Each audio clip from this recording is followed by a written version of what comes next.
இந்த காலத்து பசங்களே இப்படிதான்டா. ஆனா நம்ம இது வேணும்னா இது நல்லா இருக்கு. இது வைக்கலாம்.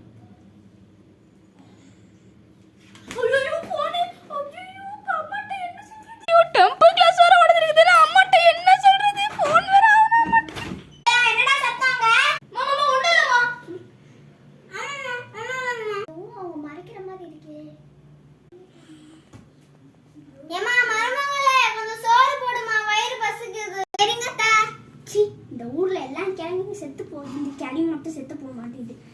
12 மணிக்கெல்லாம் சோறை கேட்டுருது கரெக்டா. எல்லாம் என் தலையெழுத்து. ஐயோ என்ன பண்றது, ஃபோன் வர வந்துச்சு. என்ன பண்றது சுபா?